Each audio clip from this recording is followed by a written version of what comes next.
What's going on, guys? Traumatized from Drag King Gaming here to you today with the Serath guide. This is my second guide. Alright, now Serath, she is Order and Corruption. She is considered an expert. She took me a while to get, I'm not gonna lie to you. I've played a few matches with her though, working her out. I started off with bots and then I moved on to PvP. That's what I suggest doing. She's a really odd character to get a hold of in my opinion. She needs to be early game. You have to get her going early game. You have no choice. If she gets left behind, then Serath is going to, be basically useless in my opinion. Personally, my opinion, you got to get her up there as fast as possible. Once she gets to around level 10, you're going to literally destroy everything. So let's get into it. Her basic attack is at 8. She's really strong with her basic attacks. Obviously, you want to focus on crit chance. You want to have crit chance, crit bonus, attack speed, power, and that's it. And a little lifesteal.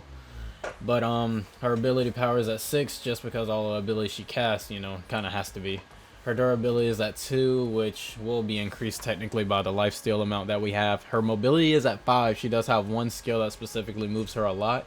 She is a marauder and an attacker, and she is a good assassin. She hits like a truck, but let's get into the skills. I shouldn't have to explain R2. That's basic. Chastise. Serath sweeps her wings in front of her, dealing a 60 AoE ability damage and applying a 125 max speed slow. This is really good. It's good for minion clear too. It has a fairly good base damage for minion clear and jungle clearing.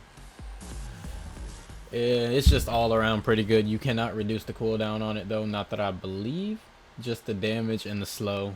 So it does stay at 10 seconds of a cooldown, just letting y'all know. Heaven's Fury.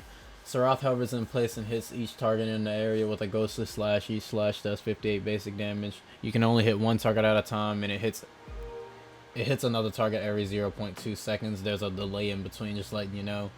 And she is immune to damage and crowd control while she is casting, but she does cast in place and you cannot move. So fair warning, don't try to negate something in damage and get yourself stuck in a sticky situation where they everybody's already on you now because you try to negate that one skill. So Ascend. Oh yeah, speaking of Heaven's Fury, this is really good for that new character Morgish. Yeah, the last chick I did a guide on. Because if you're already gone and you're out and she's about to ult you, you can cast this on minions. And the more minions, the better, because the longer it'll last. If you can cast it at the right time, then you will negate all that damage. You can avoid stuns, any type of slows, Gideon's, little earth drop, Serath's, not Serath's, Savarok's little slow AoE crap. You can avoid all of that if you hit it at the right time. And the cooldown does go from 24 seconds to 6 seconds, so it's a really strong skill. Ascend. And she's the only character that I believe can avoid all of these attacks with the skill, so Ascend. Rise into the air and then rapidly dive back down to up to 1,200 units away, dealing 75 area damage. And it's on a 12-second cooldown. This is her escape. It's good for getting on cliffs, etc. You can lose an enemy quick, or because it's really hard to track where that thing goes, to be honest with you. And then you have her bread and butter. You have her ult, which gets scaled down from 100 seconds to 60 seconds, of course. Serath lets her dark side take over the dark side. That was horrible, but anyway. And enemies within 600 units get burn and weakness applied to them for 3 seconds. Burn does 30 ability damage, and weakness will cause an enemy to be 90% of normal. I'm assuming he deals 90% less damage. I don't know. Or 90% less of his normal damage. I don't know what it is, to be honest with you. I honestly have no clue. But anyway, any enemy she hits with her ability in the 15-second duration will also gain burn and weakness. And every time you hit with a basic attack when they have burn, it does kind of like double the damage, I'd say. I've noticed double the damage, that is. And so you want to keep burn on that target while heresy is active. So you want to make sure they are close enough in the 600 units so that they get the burn and the weakness. And then you want to melee them first use your basic attacks, get that bonus damage. Then when the 3 seconds runs out, you'll know. You kind of got to time it because it really doesn't tell you. At least I don't think. So then you're going to want to hit them with Chastise, slow them, and then get the other 3 seconds off. If they're still living and they try to run, then you can use your Ascend and hit them, get another 3 seconds of hitting, and then use Heaven's Fury to finish them off. I've tried using Heaven's Fury before Ascend, and the target always seems to get away. I don't ascend far enough to, you know, get back to them, since Heaven's Fury, you know, sits you in place for that amount of time while you slash them. I mean, if you get one target, maybe, but usually I end up getting minions included and stuff, so she just sits there. So I'd rather wait and, you know, use that as the last finished skill, personally, just so the target doesn't get away. Alright, let's move on to my deck. Alright, for my Serath deck, she is an early game character. You do need to get her going early game and get her strong, either early game kills or focus on the minion kills. You're gonna have to jungle a little bit with her too. She's a pretty good jungler, just saying. So I start off with a health potion, Scout's Ward, and strike token. You will not see this in a previous video. I kind of forgot to add Scout's Ward, so I started off with Assassin's Ward, but that is not what I usually do.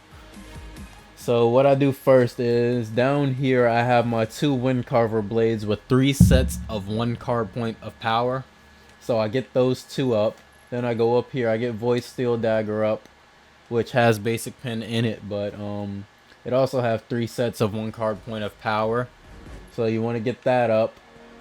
After that, I start replacing stuff. So after I get all of that up, I'll go to my windcarver blade. I'll get this windcarver blade specifically up first with my 3 sets of 2 card points of power. I set that up and I replace that with my health potion. And then I get my other whirling wand and I replace that with strike token. After that, I go to my spear of the rifthunter. I get that, I replace that with one of the windcarver blades. Get that all the way up. Then I go to my blackblood virus. I replace that with a windcarver blade. Oh wait, my bad. I replace that with voidsteel dagger. That's what I do. I replace it with voidsteel dagger. My apologies, guys. When I said I replace spear of the rifthunter with windcarver blade, that is incorrect. I replace Spear of the Rifthunter with Void Steel Dagger. And after that, I go to Blackblood Virus and I replace that with one of the windcarver blades.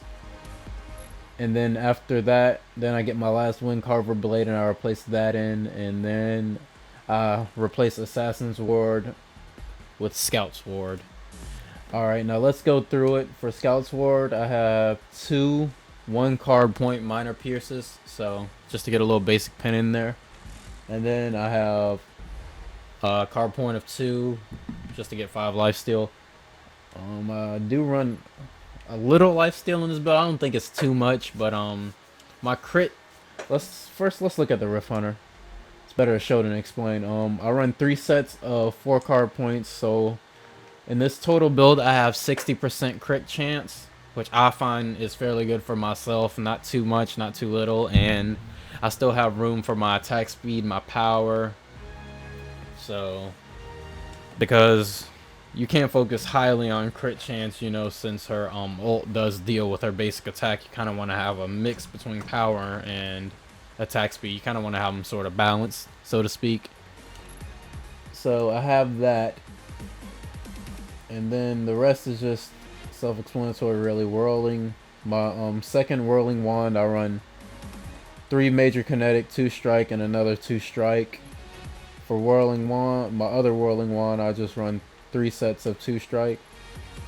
And then for my windcarver blade, I run 2 sets of kinetic. And then 1 set of the 2 card point cast. And then blackblood virus, I just run 3 lesser drains just to get my lifesteal in there. And yeah, that is my build for her. So I hope you guys liked the video. Let me know what I can do better, and thank you for watching.